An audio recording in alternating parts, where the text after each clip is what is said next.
What? A horror film that's actually dedicated to its content and not cheap jump scares? Ladies and gentlemen, I present you The Witch.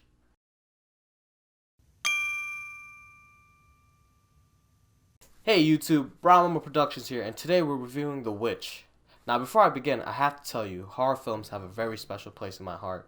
There is no better thrill than being scared in a controlled environment, which is why I'm very critical about them.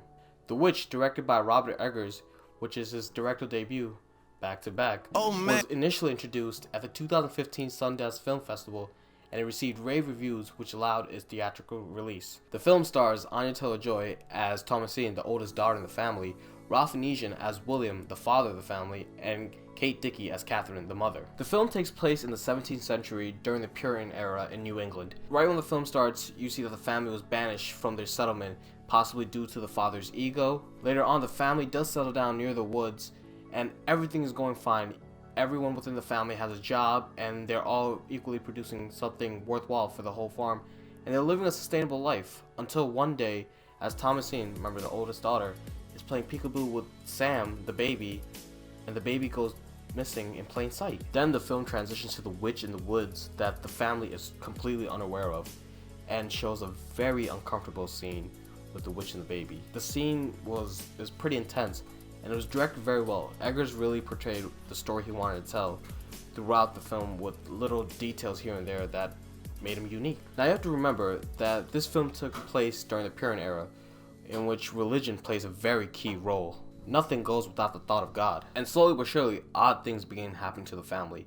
And some of these odd things, it appears that Thomasine is to blame. Such things as crops dying, and in a select scene where Thomasine milks the goat produced blood instead of milk. Also, later in another scene in which she found an egg that wasn't properly produced. It was like a dead fetus on the floor. The film continues with the family reacting to different actions done by the witch, and eventually chaos ensues. Now, the film had a very apt ending. Robert Eggers put a great ending to the story he told. It fit really well, and it completed the story. Now about the film isn't your typical horror story.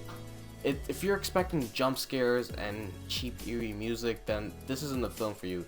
It's a slow burner that takes time to fully manifest itself as a horror film.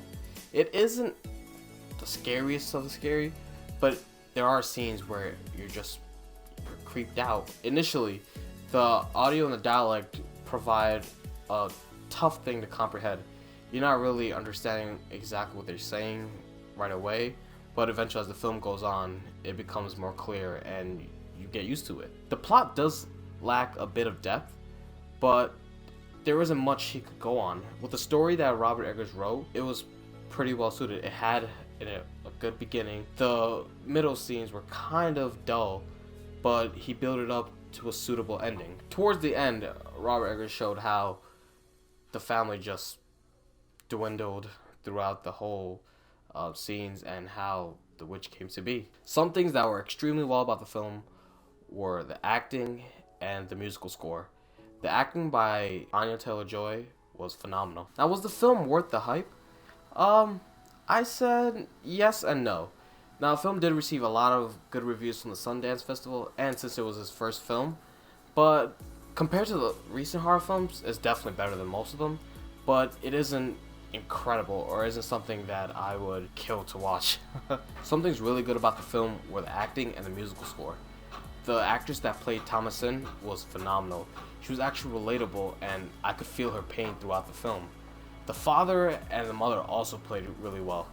The score was great. It fit every scene, and you could sense the tension and the eeriness throughout it. Now, is it worth the money?